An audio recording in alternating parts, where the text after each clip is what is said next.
Hey everyone, so recently I've had several questions about the landing net that you see me use on my steelhead fishing videos. My old one has seen better days, so I actually got a new one, and I'll switch those out and kind of show you how I stow those on my chest pack. This old net that I've been using for several years, I noticed just yesterday while we were fishing that it's got a little bit of a hole forming in the bottom. The other thing is the lanyard got all stretched out, so I just cut it off and put on some 550 cord. Not that that doesn't work. These lanyards that are stretchy, they just kind of wear out over time. Before I get started on that, probably the most important part of this discussion is just the handling of wild steelhead.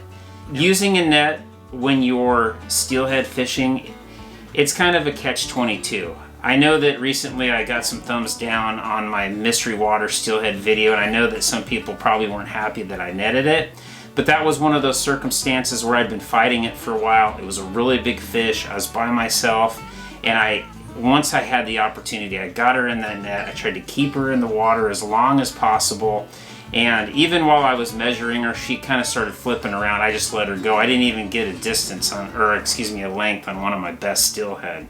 If you can, if you're fighting a native fish and you can get in the water with them and you can tail them and let them go quickly, then I would recommend not using a net. If it's a hatchery fish, by all means, use a net as soon as possible.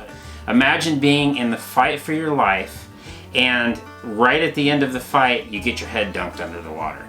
Well, what's any different? Steelhead breathe from being in the water, and after this fight for their life, you hold them out of the water. Sometimes I see these fishing videos where people are holding them out of the water for long lengths of time.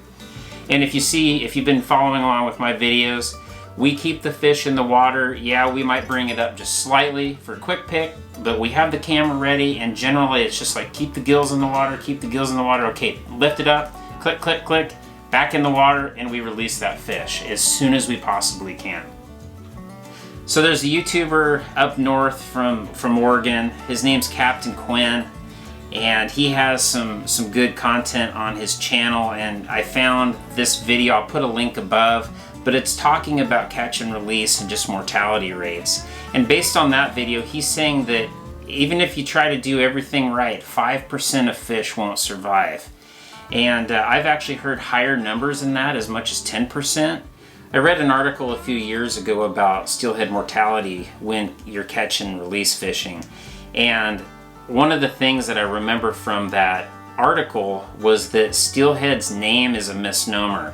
Even though they have that name, they're actually quite delicate. And if you pull them up onto the bank, or if you get them into the rocks and they're hitting their head on those rocks, they can cause themselves brain damage just by trying to get away. And they did a mortality survey where they tagged these fish that were caught by line and reel, and ultimately a high number of those fish that ended up banging around in the rocks ended up dying.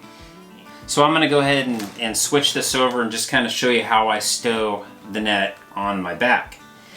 Again, this is a Frabill Wading Steelhead Salmon Net.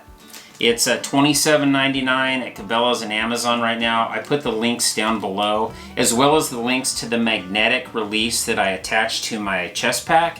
I'll tell you, you want to make sure you have one of the stronger magnetic releases. The first one I ever used was like, I'm assuming for a trout net, because the net just kept falling off and it was super frustrating. I also use a leash that I attach the net to my wader belt.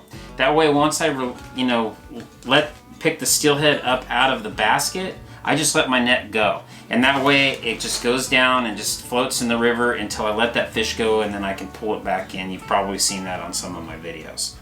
So let's go ahead and switch these over. Packaged pretty well.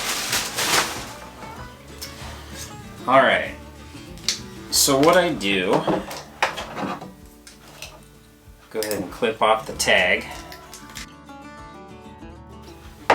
So again, to show you, Frabill Wading Steelhead Salmon Net. So this is one portion of my magnetic release that on my old net. I'm going to go ahead and clip that off. And what I do is I just find what I believe to be the furthest most top portion of that net, and I'm just gonna feed an 8-inch zip tie through there. I use an 8-inch just because it's a little heavier duty. Obviously you don't need one that long, but I don't want to lose my net, or when I go to yank this off my back, I don't want this to come undone. So I just go ahead and click that portion on my net.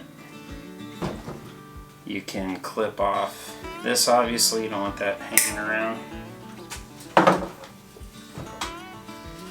And there you have it. So you can see on the back of my chest pack, I've got the other portion of the magnetic release.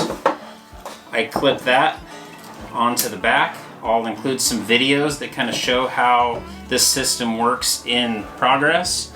And then I take the lanyard and I clip it with a carabiner to a leash that goes on to a second carabiner on my belt. I'll go ahead and show you that too. Alright, so here's my wader belt with P-line pliers on one side, and what I do is I just take one of these carabiners, put it on my belt, usually on the left side, and it has this leash, it's kind of spongy, that I attach this portion to the second carabiner. Just like so. And so what happens is when I'm fighting a fish, I can just pull this off. I have a little key ring actually attached to that so that I can attach this carabiner that's attached to my leash to the key ring, and so I can find it easy, and then I can just pull that off, and I've got a lot of distance so that I can reach out and net that fish. You'll see me sometimes I'm kind of but that's how I attach it, and that way once I am ready to release the fish, I can pick the fish up out of the basket and just let the net go. Or if you're waiting and your net just falls off, you can get your net back. So that's my system. Again, you know, as far as a landing net for catch and release, this is rubber coated. The other thing I would say is once the steelhead get in here, they're going to be thrashing around. As soon as possible, grab the tail of that fish to control them while they're in the water. You'll see what I do is as soon as they're in the net, I put my rod between my legs, I pull out some line so I don't break my rod or, you know, cause any kind of line issues, and then I deal with the steelhead getting it released.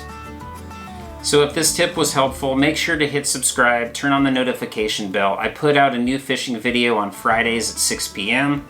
Sometimes in between, like this video, gear reviews and tip videos, I'll put them out in between the Fridays generally. If you have any questions, make sure to put them in the comments. And if I earned it, hit the like button. I appreciate it. So I'll see you on the next one.